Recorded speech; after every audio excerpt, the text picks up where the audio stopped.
নমস্কার, চলুন শুরু করা যাক ৬ থেকে ১২ এপ্রিল ২০২৬-এর সবথেকে গুরুত্বপূর্ণ কারেন্ট অ্যাফেয়ার্সের বিশ্লেষণ। আমরা একসাথে দেখে নেব এই সপ্তাহের সেই সমস্ত বাছাই করা খবর যেগুলো আসন্ন পরীক্ষার জন্য কিন্তু দারুণ জরুরি। তাহলে আর দেরি কেন, সরাসরি শুরু করা যাক। শুরুতেই একটা প্রশ্ন। আচ্ছা, ভাবুন তো ২০৭৪ সালের একজন নোবেল শান্তি পুরস্কার বিজয়ী তিনি সম্প্রতি কোন বড় সম্মানটা পেলেন? এই ধরনের কানেক্টিং প্রশ্ন কিন্তু পরীক্ষাতে আসেই। এর উত্তরটা আমরা আজকের আলোচনাতেই খুঁজে বের করব।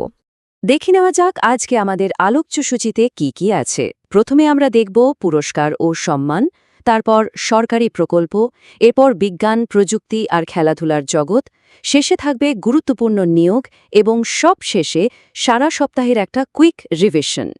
তাহলে চলুন সোজা চলে যাই আমাদের প্রথম সেকশনে, পুরস্কার ও সম্মান। দেখিনি এই সপ্তাহে কারা খবরের শিরোনামে ছিলেন তাদের স্বীকৃতির জন্য। প্রথমেই যে পুরস্কারটা নিয়ে আমরা কথা বলবো সেটা হলো লতা দীনানাথ মঙ্গেশকর পুরস্কার। দেশের অন্যতম সম্মানজনক একটা পুরস্কার, যেটা প্রতি বছর জাতির প্রতি নিঃস্বার্থ অবদানের জন্য দেওয়া হয়। আর ২০২৬ সালের এই পুরস্কারটি পেয়েছেন কৈলাস সত্যার্থী। হ্যাঁ, ঠিকই ধরেছেন, ইনিই সেই ব্যক্তি যিনি ২০১৪ সালে মালালা ইউসুফজাইয়ের সাথে একসঙ্গে নোবেল শান্তি পুরস্কার পেয়েছিলেন। এই যোগসূত্রটা পরীক্ষার জন্য কিন্তু খুবই গুরুত্বপূর্ণ। শুধু এই বছরের বিজয়ীর নাম জানলেই তো হবে না, তাই না? আগের বছরগুলোতে কারা পেয়েছেন সেটাও মনে রাখতে হবে। দেখুন, ২০২২-এ পেয়েছিলেন প্রধানমন্ত্রী নরেন্দ্র মোদী, ২০২৩-এ কিংবদন্তি আশা ভোসলে, ২০২৪-এ অমিতাভ বচ্চন এবং ২০২৫-এ কুমার মঙ্গলম বিড়লা। এই লিস্টটা কিন্তু ভালো করে মনে রাখবেন। এবার সাহিত্যের জগতে একটা বড় খবর। অরুন্ধতী রায় তার স্মৃতিকথা Mother Mary Comes to Me এর জন্য US National Book Critics Circle Award ২০২৬ জিতে নিয়েছেন। পুরস্কারের নাম আর বইয়ের নাম দুটোই কিন্তু মাস্ট রিমেম্বার। শিল্পকলার জগতে একটা অবিশ্বাস্য রেকর্ড। রাজা রবিবর্মার বিখ্যাত ছবি যশোদা ও কৃষ্ণ বিক্রি হয়েছে ১৬৭.২০ কোটি টাকায়। ভাবা যায়, ভারতে বিক্রি হওয়া এটাই সবচেয়ে দামি শিল্পকর্ম। এই অঙ্কটা কিন্তু মনে রাখার মতো। পুরস্কার পর্ব তো গেল, এবার চলুন দেখে নেওয়া যাক এই সপ্তাহে কি কি গুরুত্বপূর্ণ সরকারি প্রকল্প আর উদ্যোগ শিরোনামে ছিল। প্রথমেই নমো ড্রোন দিদি যোজনা। নামটা বেশ ইন্টারেস্টিং, তাই না? এটা একটা কেন্দ্রীয় সরকারি প্রকল্প। এর মাধ্যমে স্বনির্ভর গোষ্ঠীর মহিলাদের কৃষিকাজের জন্য সার্টিফাইড ড্রোন পাইলট হিসেবে ট্রেনিং দেওয়া হচ্ছে। মানে প্রযুক্তি আর নারী ক্ষমতায়ন একসাথে। আর এই প্রকল্পে সবচেয়ে ভালো পারফর্ম করেছে কোন রাজ্য জানেন? কর্ণাটক। এই চারটা দেখলেই পরিষ্কার বোঝা যাচ্ছে কর্ণাটক সবচেয়ে বেশি সংখ্যক মহিলা ড্রোন পাইলটকে ট্রেনিং দিয়েছে। পরীক্ষার জন্য এই রাজ্যের নামটা অবশ্যই মনে রাখতে হবে। এখন তো সবেতেই এআই, তাই না? তো আয়কর বিভাগও পিছিয়ে নেই। তারা একটা নতুন এআই চ্যাটবট লঞ্চ করেছে, যার নাম করসাথী। এর কাজ হল আইটিআর ফাইল করা বা ট্যাক্স সংক্রান্ত যে কোনো প্রশ্নে সাধারণ মানুষকে 24x7 সাহায্য করা। মানে করদাতাদের জীবনটা আরও একটু সহজ হয়ে গেল। আচ্ছা, এবার একটু গিয়ার চেঞ্জ করা যাক। চলুন ঢু মেরে আসি বিজ্ঞান, প্রযুক্তি আর খেলার মাঠের কিছু রোমাঞ্চকর খবরে।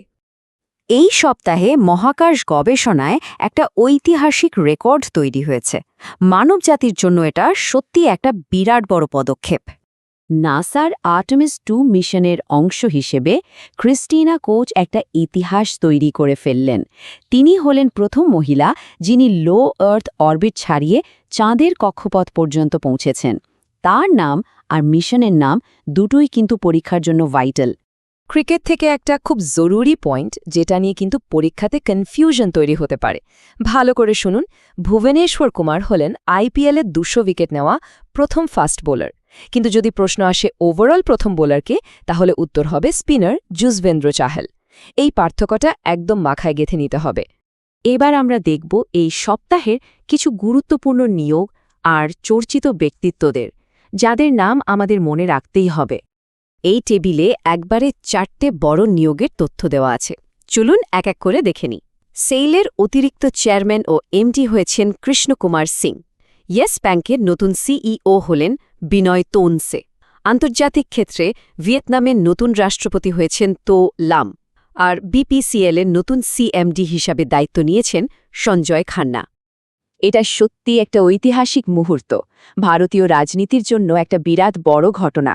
মেনকা গুরুস্বামী রাজ্যসভায় নির্বাচিত হয়ে ভারতের প্রথম প্রকাশ্য সমকামী সংসদ সদস্য হয়েছেন। দেশের অন্তর্ভুক্তির পথে এটা একটা যুগান্তকারী পদক্ষেপ।